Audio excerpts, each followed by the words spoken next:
बहू, चाय बना दो। ललिता जी ने ड्राइंग रूम से ही अपने दामाद के बगल में बैठे बैठे ही अभी अभी दोपहर के काम से निपटी अपनी बहू सीमा को आवाज दी, तो ना चाहते हुए भी सीमा को, जो अभी अभी अपने कमरे में कमर सीधी और गर्म बोतल से सेक करने को लेटी ही थी, कि निकलकर उनके लिए चाय बनाने आना पड़ा। कोई और दिन होता तो शायद सीमा को इतनी तकलीफ नहीं होती, पर आज उसकी महावरी का दूसरा दिन था और दूसरा दिन उसके लिए हमेशा से ही बहुत पीड़ादायक था। जब वो कुंवारी थी तो मायके में वो तीसरे दिन तक लेटे से नहीं उठती थी। उसको इतने दर्द में देखकर उसकी मां ने उसे डॉक्टर को भी दिखाया था, पर डॉक्टरों ने ये बोलकर कि सीमा की बॉडी में सब कुछ नॉर्मल है, ये दर्द तो होता ही है, किसी को कम किसी को ज्यादा। अगर इनको कुछ ज्यादा ही दर्द हो तो एक दर्द निवारक टैबलेट खिला दीजिएगा, और इसका कोई इलाज नहीं है। घर भेज दिया था।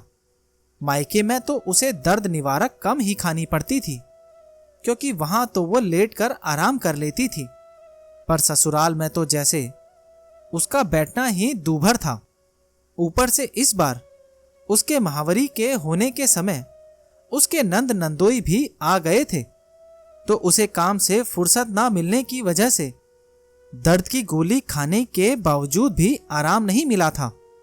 अभी सीमा चाय बना ही रही थी कि सासू मां की फिर से आवाज आई, बहू, दामाजी का चाय के साथ पकौड़ी खाने का मन है तो जरा वो भी बना देना।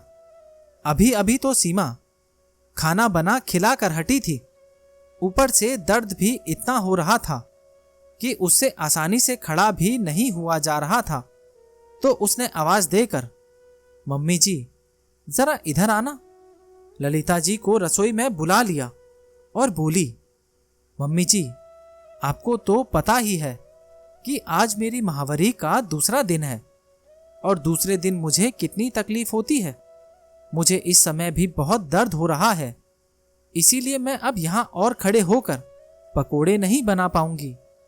वैसे भी अभी तो सभी ने खाना खाया है, तो मैं नंदोई जी को चाय के साथ सूखा नाश्ता, मठरी और नमकीन दे देती हूं। सीमा के इतना कहते ही ललिता जी उससे गुस्सा होते हुए बोली, तुम ही अनोखी हो क्या, जिसे महावरी हो रही है? मैं भी तो होती थी, पर मैंने तो घर में आए मेहमान का कभी यूं अपमान नहीं किया। अरे जब मैं काम करती थी तो किसी मेहमान को कुछ मांगने की जरूरत ही नहीं पड़ती थी। मैं तो आगे से आकर सबकी पसंद समझकर सारे काम करती थी। मेरी महावरी होने की किसी को कानों कान खबर तक नहीं होती थी। और एक तुम हो, घर में तो हल्ला मचाती ही हो, दामाजी के सामने भी शुरू हो गई। वैसे भी दामाद जी ने कहा है तो तुम्हें पकोड़े तो बनाने ही पड़ेंगे, क्योंकि मुझे और उनको ना सुनना पसंद नहीं है। ठीक है माँ, माना आपके दामाद को और आपको ना सुनना पसंद नहीं है, पर जरूरी तो नहीं कि पकोड़े भाभी ही बनाएं। भाभी को इतना दर्द है तो आप मुझसे कह देती, मैं बना देती।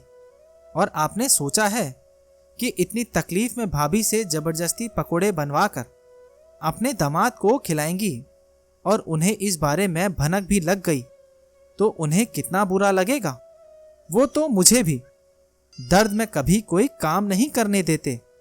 अपनी सास की बातें सुनकर सीमा कुछ बोल पाती, उससे पहले ही उसकी ननद अपनी मां से बोली, तो उनकी थोड़ी सहानुभूति पाकर सीमा की आंखों में अब तक रुके आंसू झलक पड़े, जिन्हें पोंछते हुए उसकी नंद फिर एक बार बोली, आपको बताना चाहिए था ना भाभी कि आपको दर्द है।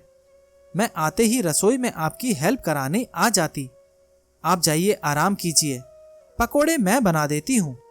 ये बोलकर सीमा की नंद ने सीमा को कमरे में भेज दिया। अभी उसने सीमा को कमरे में भेजा ही था कि ललिता जी फिर एक बार बोली, पर बेटा तुम मायके में काम क्यों करोगी? ससुराल में तो करती ही हो। अब क्या तुम्हें मायके में भी एक दिन आराम नहीं मिलेगा। मिलेगा ना, जब भाभी की तबीयत ठीक होगी तब। अब अगर मैं उनकी तबीयत खराब में मायके आई हूं तो जरूरी तो नहीं कि वो ही सारे काम करे। अगर आज भाभी की जगह मैं होती और मेरी नंद नंदोई आए होते, क्या तब भी आप मुझसे ही मेरे नंदोई के लिए पकोड़े बनवाने को कहती? नहीं ना मम्मी। मैं बताती हूं कि आप क्या करती। आप मुझे आराम करने को भेजकर खुद यहां रसोई में काम करने लग जाती, है ना मम्मी? तो फिर भाभी के साथ ऐसा व्यवहार क्यों? एक बात कहूं मम्मी जी, आज आपके हाथ पैर चल रहे हैं तो आप भाभी पर धौंस जमा रही हैं, पर मत भूलिए कि आपके इस व्यवहार से उनके मन में जो गांठ पड़ जाएगी वो कभी नहीं खुलेगी, और फिर जब बुढ़ापे में वो आपकी सुनना बंद कर देंगी तो आपको ही बुरा लगेगा। इसीलिए कह रही हूं, भाभी से जबरदस्ती के नहीं, दिल के रिश्ते बनाइए। और फिर ये तकलीफ तो हम सभी औरतों की है, दर्द तो सभी को होता है, किसी को कम तो किसी को ज्यादा। जब हम ही इस बात को नहीं समझेंगे तो हम किसी और से समझने की क्या उम्मीद करेंगे? और फिर आपको तो अपने दामाद को पकोड़े खिलाने से मतलब है, उसे मैं बनाऊं या भाभी, क्या फर्क पड़ता है? अपनी बेटी की बातें सुनकर ललिता जी जहां इस सोच में थी कि उनकी बेटी कितनी सयानी हो गई है, जिसने कितने अच्छे से बात को बढ़ने से रोक लिया, वहां सीमा को अपनी नंद की सहानुभूति से बहुत सहारा मिला था। एक नंद अपनी भाभी की मदद करके बहुत खुश थी और नंदोई जी अपनी बीवी के हाथ के पकोड़े खाकर। दोस्तों, जब भी हमारे रिश्ते में कोई महिला महावरी के उन मुश्किल दिनों में हो और हम वहां मौजूद हों, तो हमें अपना ऊंचा नीचा रिश्ता पकड़कर बैठे नहीं रहना चाहिए, बल्कि आगे बढ़कर उनकी मदद करनी चाहिए। इससे हमारा मान भी बढ़ेगा और उस महिला के दिल में सम्मान भी बढ़ेगा। तो दोस्तों, ये कहानी आपको कैसी लगी और इस कहानी के बारे में आपकी क्या राय है, नीचे कमेंट बॉक्स में ज़रूर बताना। और अगर अभी तक आपने चैनल को सब्सक्राइब नहीं किया है तो सब्सक्राइब कर लेना।